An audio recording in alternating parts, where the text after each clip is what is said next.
Mis amigos de las orquídeas, tengan ustedes un muy cordial saludo.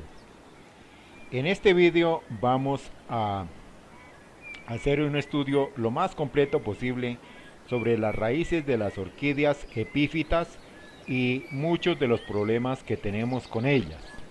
Por lo tanto, comenzaremos por entender qué es una raíz, cuáles son sus partes, sus funciones, sus partes fuertes y sus partes débiles, así como sus enfermedades, los errores que cometemos en el cultivo de nuestras plantas, etcétera, etcétera. Recordemos que de la calidad de las raíces depende la calidad de la planta y por lo tanto de las flores.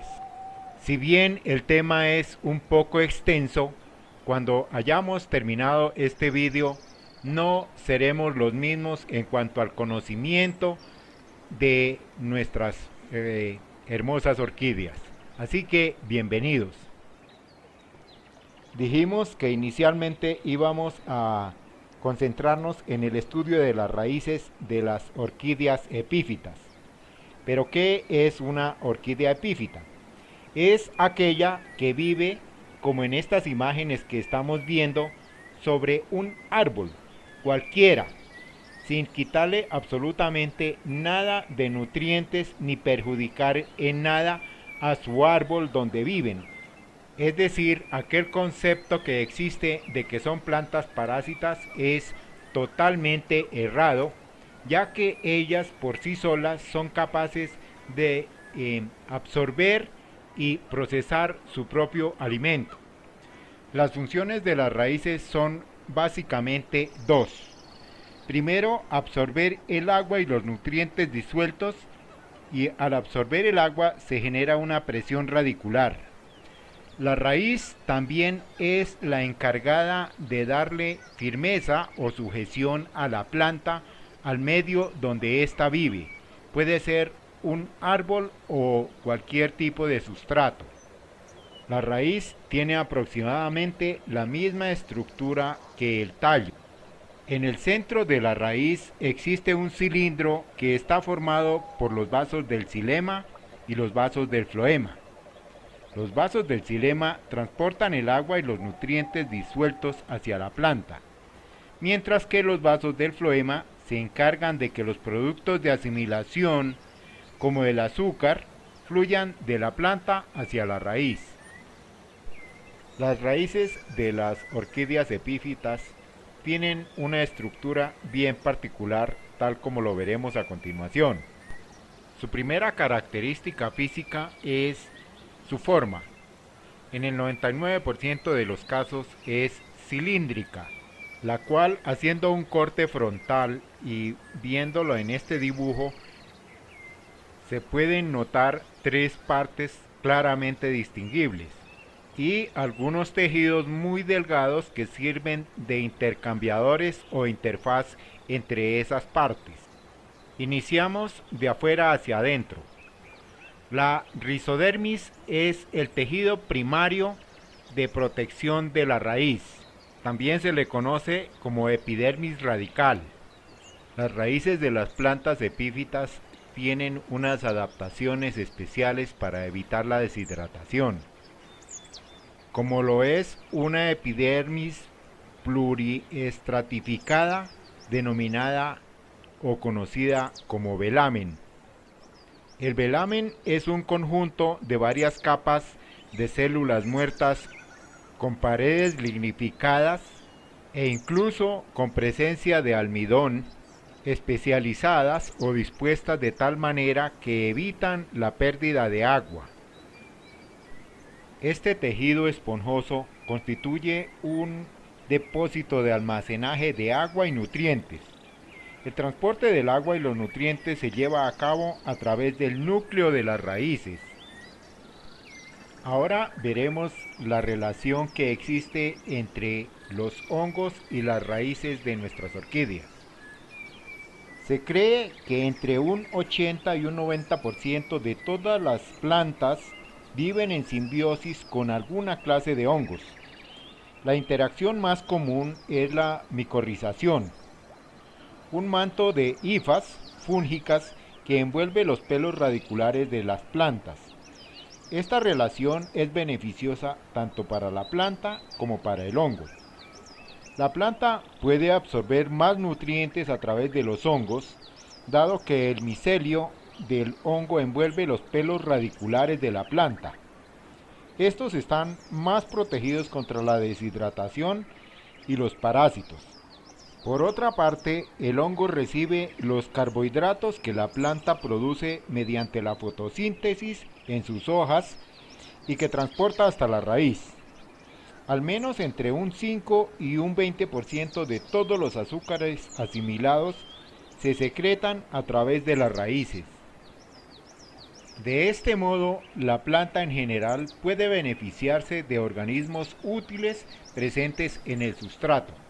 Esta es una simbiosis que empieza desde el mismo momento de la germinación, ya que en la naturaleza las orquídeas necesitan una micorriza porque sus semillas son tan microscópicas que es ese hongo o micorriza el que inicialmente alimenta esa pequeña semilla que no tiene nutrientes para sobrevivir por sí sola.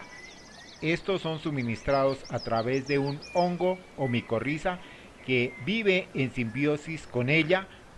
La relación entre orquídeas y micorrizas en muchos casos es una relación que permanece de por vida. De hecho, existen algunas especies de orquídeas que siempre se fracasó en su intento por sacarlas de su sitio y lograr que prosperaran en otro sitio, hasta que se hizo un estudio muy concienzudo y se determinó que en el momento que usted traslada la orquídea de su sitio original donde nació a otro sitio, pierde contacto con una micorriza con la cual convive en simbiosis y por lo tanto la orquídea muere. Es aquel grupo de orquídeas denominadas orquídeas imposibles. Hasta ahora no se sabía cuál era la razón, pero fundamentalmente es esto lo que sucede. Se rompe una relación en la cual las dos especies están entrelazadas y dependen la una de la otra. Ahora bien, no todas las especies de hongos con los que conviven las plantas son beneficiosos para estas. En este micromundo de los hongos existen algunas especies que son parasitarias. Poseen órganos de succión en el extremo de la hifa fúngica, que penetran en las células de la planta para extraer los nutrientes. Incluso algunos de estos hongos pueden transmitir infecciones a las raíces y provocar incluso la muerte de toda una planta. A continuación, enumeraremos algunos factores a tener en cuenta para evitar los problemas radiculares en nuestros cultivos de orquídeas. Estos factores son muy importantes: la elección del sustrato, la irrigación, el clima, la fertilización y la planificación y cuidado del cultivo son factores importantes para generar y mantener unas raíces fuertes y sanas. Gracias a una buena higiene y desinfección y a un material vegetal limpio, se puede reducir la presión fúngica. Además, en ciertos casos puede ser necesario reducir la presión fúngica aplicando productos químicos, tales como Ammonium cuaternarius. Los daños en las raíces de las orquídeas no se presentan por sí solos. Estos son el resultado de muchos errores o malos manejos en algunos de los elementos y procesos. Y entre esos elementos y procesos se encuentra precisamente la correcta elección de los sustratos, así como la frecuencia de los riegos o irrigación. Todas las orquídeas que son epífitas están acostumbradas a mantener y tener sus raíces aireadas. Han evolucionado para eso y en ese ambiente. Ellas se encuentran viviendo en los árboles no porque les ocurrió un accidente o tuvieron algún percance y terminaron allí. No. Ellas viven en los árboles porque ese es su medio ese es su hábitat. Incluso las orquídeas de hábitos terrestres, estas la mayoría de las veces no entierran sus raíces, sino que estas se van superficiales. Son las orquídeas que conocemos o denominamos rupícolas. Es así como al ellas no estar en su hábitat, sino que las tenemos en nuestros cultivos, es fundamental que elijamos el sustrato correcto para no ir a destruir sus raíces y por consiguiente la planta. De allí que, por ejemplo, en mi caso personal, tengo como regla eh, emplear un sustrato que mínimo sea 4 veces más grande que el diámetro de una raíz, para que ésta tenga el suficiente espacio para desplazarse dentro de un sustrato con toda la libertad y además no se forme charco o eh, acumule demasiada humedad, que es lo que generalmente destruye el velamen y da pie para que se asienten allí colonias de hongos que finalmente terminan destruyendo la raíz. Cuando el velamen de una raíz se pudre y queda expuesto el núcleo, esta raíz ya está muerta, ya no hay forma de que sobreviva ni transporte ningún tipo de nutrientes. Eso es un concepto totalmente falso. Entonces, nosotros generalmente somos los que destruimos las raíces de nuestras orquídeas cometiendo el error más que todo en la irrigación. Generalmente, literalmente ahogamos las raíces de nuestras orquídeas. Algo que no debe suceder si nosotros tenemos un sustrato lo suficientemente aireado. Hay especies como las bandas y muchas orquídeas que sus raíces viven literalmente en el aire, no tienen contacto con ningún tipo de sustrato y allí viven y no se mueren y no les sucede absolutamente nada.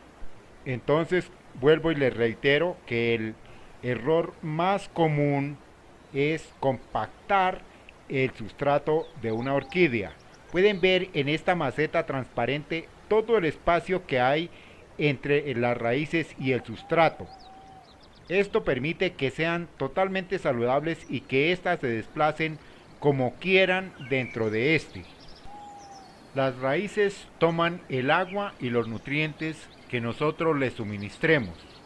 El sustrato solamente le sirve como un sustento físico o mecánico a la planta.